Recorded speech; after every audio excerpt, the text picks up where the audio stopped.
Welcome to Tech in the Right Direction, the podcast. This week, I'm speaking with Shelley Copsey. As the co-founder and CEO of FYLD, Shelley leads a venture that empowers utilities for field teams and managers to make data-driven decisions in real time, leading to greater safety, productivity, and quality assurance. Shelley has over 20 years of experience in the intersection of physical infrastructure and digital technologies, as well as the human transformation required to deliver on promise of emerging technologies. To the show, Shelley. I'm so excited to have you on. Thanks for having me, Jennifer. Great, let's get started. So Shelley, as a woman in a male-dominated field, can you share with us your career journey and how you got to where you are today?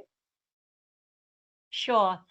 I always think about my career journey, I guess, through three key lenses. And like you say, I have been in a male-dominated field, either in the early days of consulting, with a focus on infrastructure and real estate, right through to today when I'm running a tech company that's aimed at those industries.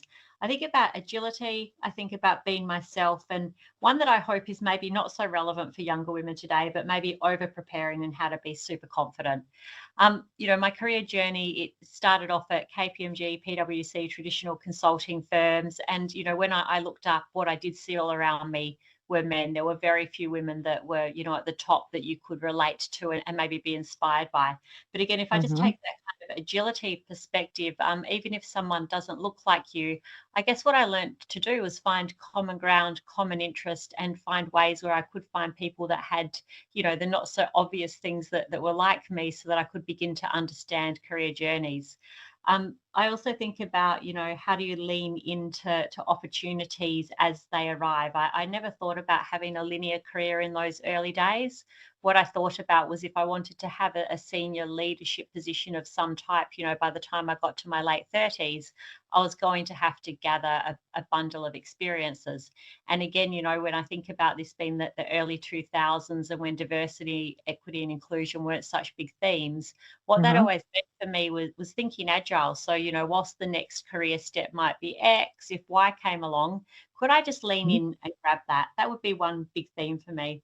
The being yourself piece, I've often spoken that, if I look at the period when I had children, instead of almost hiding that from the workplace, to me, it was more, how can I make it front and center? Because I had changed, my life had changed, and I needed to bring my, whole self to work. So I always thought along that career journey that if I could show up as who I was, that I would have an advantage in growing. And, that kind of, those two themes let me be very successful through my consulting years and actually shift out of more generalistic consulting to begin to look at how data and digital were going to change the professional services sphere, which eventually led me, into actually running technology companies. So the agility, being yourself, and then back in those really early days, I used to think about if I needed to be confident in a room full of men, what were some tips and tricks I could use to get there? It was, often things around over prepare, know those 3 points that I wanted to make so that I would get something out. And, I think in my early years, that was a very successful way of working for me. Great. Wow. You were way before your time, I will tell you that, because the confidence that you demonstrated and the thought process is just amazing. Your agility, your confidence, all of those things.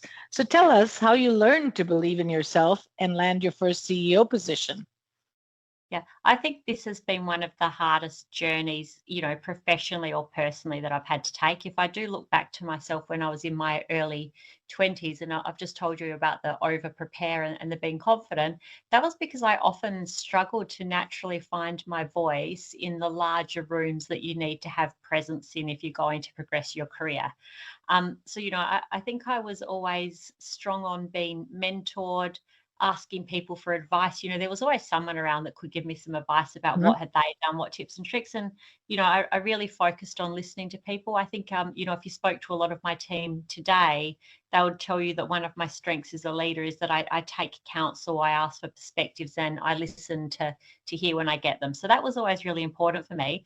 But really, I think it was not until I was in my 30s that I came to see beyond maybe my technical abilities. I trained as a chartered accountant and I worked in quite a technical field, but I began to see that there was more to my abilities than just that technical angle, and that there was this creative angle and somebody that wanted to build things and had different perspectives. But again, it was just finding the confidence to speak up for the first time, to know that maybe if people in the room don't support you, if you've got a bit of ridicule, which, I think we all fear happens way more than it does, it's usually because somebody else is struggling with their confidence. It's not usually because they actually want to knock you Right. down. So again, for me, there's always been a lot of like, be conscious about what's really going on, not what you see. So, I spent a lot of time working on myself and making sure that I had the right confidence. If I do go to the, how did I land that first CEO position?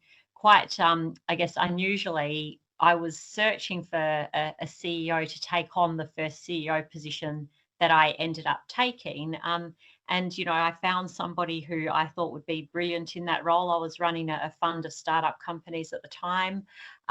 And, we were really at the offer. I was negotiating with him to take the job. And I think he gave me what will be, if I look back in 20 years, that final shove of saying, back yourself. He Mm-hmm. kind of put it to me in a humorous way. He's like, you've got this company funded, you've written the strategy, you're driving the business. Why are you offering this job to, almost like the typical white man who frequently becomes the CEO? Why are you not backing yourself to take it? And he stepped out of, the discussion in respect of that role. And I put my hat in the ring. But, I think there's always a mix of nobody can push you into that role if in some way you're not ready for it. So that self-work that I did around finding my voice, around confidence, about, understanding what's really going on in a room versus what you see, that was super important. But, likewise, and this is something I often talk about a lot too, when you get to roles like mine, you've got to look back through the organization you work with and look back through other organizations and maybe see people that are in underrepresented groups and think about how you pull them up or how you shove them along, whichever is required, so that Mm-hmm. maybe they get that last 5% of belief in themselves. And I think that's a core part of how we build more diversity, equity, and inclusion in the places we work. Yeah, I love that you took feedback from everybody. And I think that's so important to be able to grow internally just by asking questions and understanding what people are thinking so that you can then grow in that role. And I think that's so important. And your confidence has been just stellar. I think you've done all the right things to get yourself to where you are today. That's great. What do you think makes a great leader? I think being a great leader in the modern world is, tough. You're visible 24/7. Like you're visible with your presence on LinkedIn. My team can see if I'm on Slack or not. They can WhatsApp you. So there's a lot of visibility that goes with being a leader today. And therefore, like for me, the first thing that I think about quite often is being deliberate. I run a startup, which, in of itself causes a level of stress and urgency in everybody that you work with. And if there's not a deliberateness to what you do, I think it's very easy to send a startup in the wrong direction. So to begin with, deliberate in what I do. If I go beyond the deliberate in what I do, I think being a leader is very much then about painting a picture of a future. If you're building a technology company in particular, which is, the sector that I work in, for your customers, for your team, you have to be able to paint a compelling picture of why you're doing what you're doing. And, sometimes you see leaders in this sector and when they talk about it, there's, a lot of money made in this industry, et cetera, and it doesn't maybe feel genuine and full of integrity. It, to me, is very important that when you're painting that picture, it's a picture of a future that you really believe in. And it's a picture of a future that I guess creates a better future for all of us. It's got to go well beyond that financial sense. Integrity, is a core underlying value for me. I don't think that you can be a leader if you don't have great integrity. And I think we see time and time again people fall from leadership positions because the personality, the values that they espouse, they're not actually underpinned by their actions that show them to be a great leader. Maybe if I go to the last one again with a big sense of what I do is the energy and curiosity. If you're going to get something new off the ground, if you're going to build the future, you're going to need a crazy amount of energy because it is not easy to do. And if you're not curious, that energy is going to be probably aimed at the wrong things. Those are great, great positive sound the characteristics. So visibility, do what you say, have good integrity, have a lot of energy, and be positive. I think positive is also very important because everybody's looking up to you and they're looking at you for an example. So that's great. Great Yeah, advice. Okay. So what positivity is. challenges have you faced in your career and how have you overcome them? I think I've faced many challenges and been given many opportunities. The defining challenge that I always think back to was when I was going for my director grade promotion, and I was pregnant with my first child. Mm, And I was asked in that room about when women hadn't been successful at that organization, why would I be the first? Very confronting to have those types of questions. And again, I hope maybe this doesn't resonate with the younger women that listen to your podcast. But let's go beyond the DEI problem there. When you get that kind of challenge, whether it's fair, unfair, what have you, if you're going to progress, you've got to figure out how to get out of bed the next morning, how you're going to have a positive attitude, and how you're going to move through and succeed. And mhm, that for me was a really big one. The next day, I did not want to go back to work. If I did go into work, I probably wanted to scream and shout versus have any level of mhm, reasonable, decorum in the room. But again, thinking with the end in mind, I knew that neither of those tactics were going to work. So to me, that's the first thing about a challenge. It's how do I wake up the next day and face into it in a mhm, positive way that lets me succeed. I've had that, many people also know of me that I'm a sole parent living in a foreign country to where I was born. So the juggle of how do I run a company that's growing at a really fast pace? How do I be there mhm, for my children and all of those things? That to me is a constant challenge. Again, I think I just approach it with positivity, right? Every day I wake up and lean into what is the best thing that I can do today, and mhm, how do I optimize to what's on my plate versus attempting to be perfect. I've had those. The other challenge that I always reflect on in my career, leaving PwC, I'd been there for a good 15 years, and I don't think I realized how much of my identity was wrapped up in being part of that firm. And it's, I think most people, is a common problem that people talk about. And when I reflect on that, I actually had to take quite a period of time, like rebuilding who am I, what is important to me, what am I looking for in my future career. And I think I was far more conscious that period in my life about, as I began to move forward and select the organizations that I wanted to work with, what were the values that I was looking for in them, how did they align to my values, and being way more deliberate about where I wanted to focus my time and attention for the rest of my working career versus, potentially in your early years, you're just looking for opportunity that presents itself that maybe lets your career accelerate faster. Awesome. That's awesome. One day at a time, just learning that you have to stand up to the challenge and then meet it, in the best way you can see for doing Yes. it. That's great. That's great. All right. So, as you know, my podcast is focused around bridging culture, pay, and employment gap for women in tech. What are you seeing in the industry today from your lens? I'm just going to start with a field where I am so immensely proud of the diversity that we've built, right? We'd be Hmm. running at about 45% women. Women sit in That's all great. roles, right? Like, our head of product in the AI sector is a female. Our other product director is female. We've got AI researchers who are female.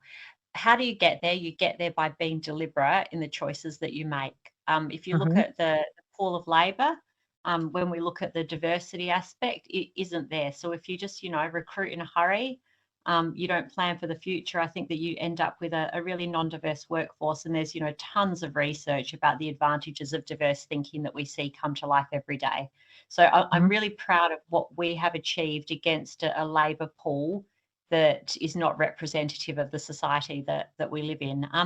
And Hmm. I guess that would be my overarching theme, is that when I look at the tech sector, and when you look at the stats of who is working in it versus looking at the societies we serve, and when you know that AI algorithms are going to define a good chunk of our lives into the future, it's incredibly important that we find ways that, tech companies do become more diverse, but become more diverse in, lots of these key parts of their business that are more technical and at senior levels where decisions are made. I think that when you look at funding, you continue to see that, less than 20% and probably a lot lower of funding continues to go to female-led startups. So I think it's very difficult for any of us to talk about, the pay and employment gaps for women in tech, or indeed the funding for companies that are female-led companies is improving at the pace it should. And I always reflect back to when I was at Australia's National Science Agency, and I can't remember the exact statistics, but our data scientists actually did some roll forward modelling of if we continued to make, the improvements we were making in diversity and inclusion in the workplace, how long would it naturally take to correct?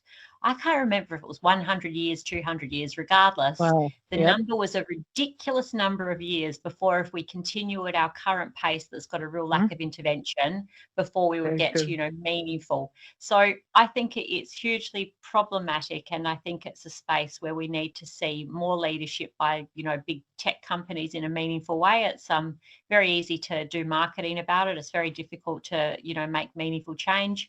But I just also continue to question the role of government when you've got a market failing of this size, when future wealth is being built in this sector. What is the role of government to actually help us make some meaningful change? Yeah, I agree. I think the DEI has helped. I'm so proud to hear that your company is very focused on this. So 40 to 45% women within your organization. That's very empowering for me. But I think we still have a long way to go. We still have, many companies that are not thinking that way. And sometimes DEI is just a check mark on their scorecard. So we still have to work at it, but I'm happy to hear you say that you're seeing the difference, and the role of government has helped. The DEI has helped in lots of other areas. So thanks for that. So as an entrepreneur, how do you balance work with personal life? That's always a tough question, because, when we are focused on our job, we work so hard, but then you have to switch gears when you get home, and you have to make sure that your kids and family's taken care of and you're there for them. How do you balance that? So it's a good question, and one that if I'm going back to my value of integrity, I will be careful in how I answer. I don't know that I am always the best role model for work-life balance. I love my work, and I always have loved my work. And like anything you love in life, it probably means that, you have a tendency to overlean into it. And I suspect, like many parents, you feel like your children will always be there. And mine are now 13 and 15, and I have rapidly become aware over the last year or two that they will not always be children, or will they always be in my home.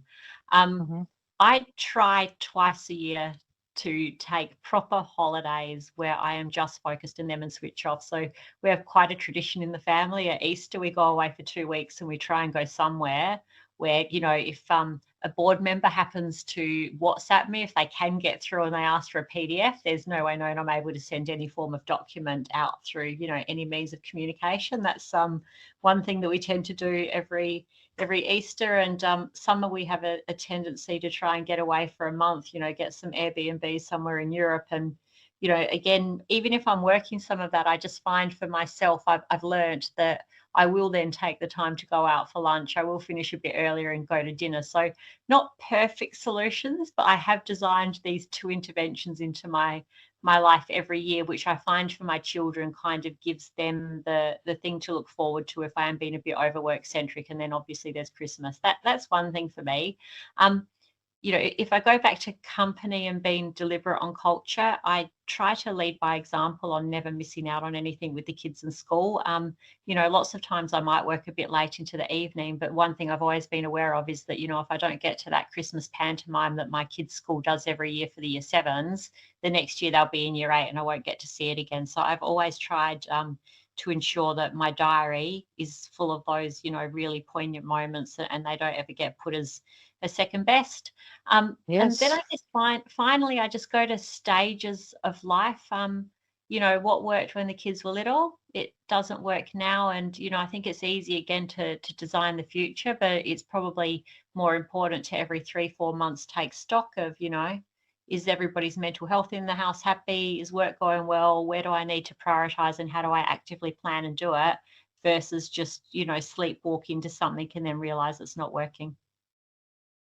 Yep. No, that's great. I think the awareness is half the battle, right?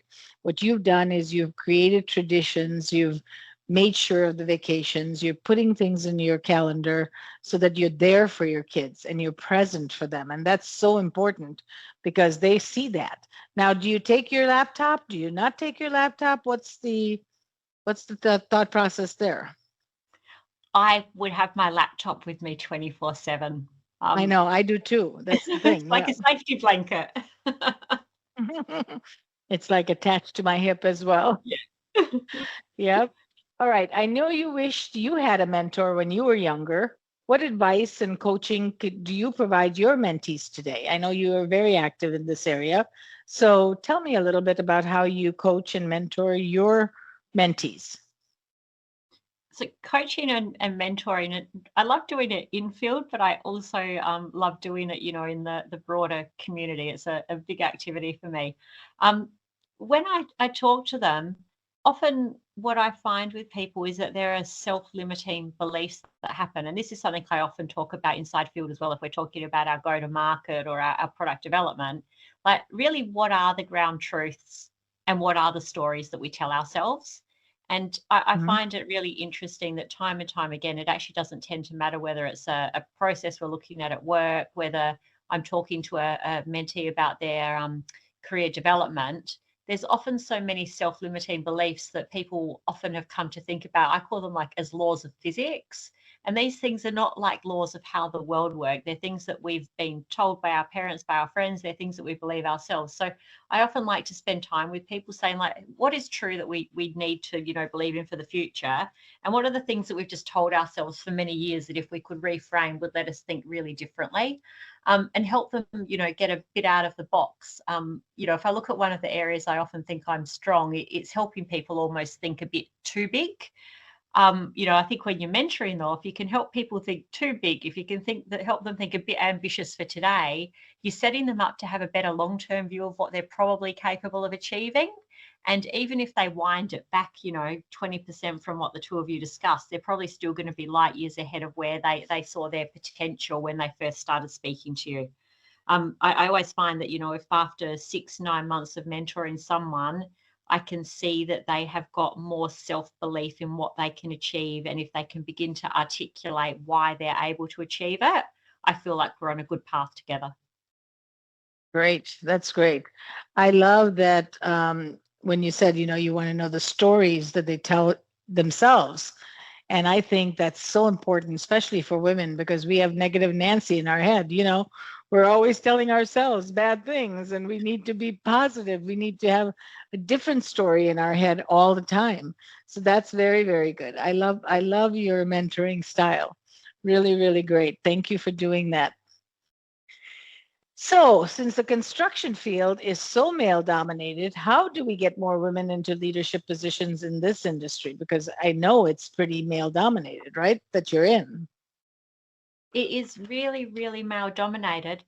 The funny thing I find though is that despite it being highly male dominated, I don't ever feel like I'm different in the room. I actually find the construction industry a really warm and lovely industry to work Nice. with, right? Like, we sit in rooms with operational leadership at very, very senior levels.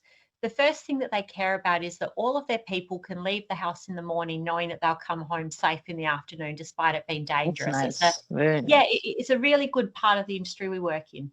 But in some ways, I see it as no different to the tech sector. If Mhm. we're not deliberate, it's not going to change, right? And again, I'll just Right. go back to the stories we tell versus the truths. Perhaps going into being out in the field in construction is not going to ever appeal to as many women as it appeals to men. I mean, you just look at the industry itself and think that that would actually be a very grand challenge. Maybe I'm wrong, but even if you accept that there are some spots where there are some different interests, etc., that exist, you can Mhm. still begin to look at more senior roles in industry and say, okay, we've traditionally filled these roles with people who have come through our company in a traditional form. Like, they started on the tools, they progressed to being a foreman, etc. But what are the different ways that we could bring people in? And, to my mind, it's about designing what are my targets, what are the different sources, and thinking more broadly. And if you, again, just step back and say, okay, the story we tell ourselves is that to be an effective leader in a construction company, you needed to have had time on site. But if we didn't believe that, where might we believe we could find alternative sources of labour that have got great diversity? So I just tend to think that with most structural problems in the economy and labour forces, if people are deliberate, if they broaden their thinking, if they spend time talking to people and understanding their stories, so many of these problems are eminently solvable, but we all need to have broader perspectives on where talent is and its ability to come into our organisation versus just looking at traditional supply paths. That's great. That's great. So I hope more women listening to our podcast will be interested in joining, this industry, because I really want to see more women as part of the construction industry. So, yep, I agree. So this is a selfish question. This is more for me, but I want to know, where's the favorite place that you've traveled to and why? Because I'm building my list, my bucket list, and I keep adding based on what people are telling me. So tell me, what is your favorite place to travel to and why? This is a very hard question to answer because maybe to pick one, right? This is like diversity in the workplace. Every place you go to is different and brilliant for a different reason. Our favorite at the moment, we were in Nepal last year, and we just absolutely loved being there. And why? I think like the deep cultural immersion that you can get in that country. When you go there from where I live, I'm like in quite a rural village in the UK, you just get like immersed in this culture and I guess like scenery and experiences, Kathmandu bustling and full of color and smells and sight. And we just loved that. Beautiful. Some time walking in the mountains where you can just switch off and, be apart from your everyday world. And then, safari and wildlife. So at the moment, Nepal. Does your family go with you on this trip?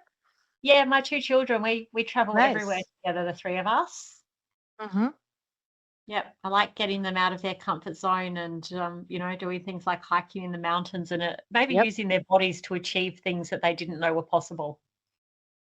That's amazing. I love that. I'm going to have to add that to my list. So I love that. Shelley, this was such a pleasure and an honor to have you on the show.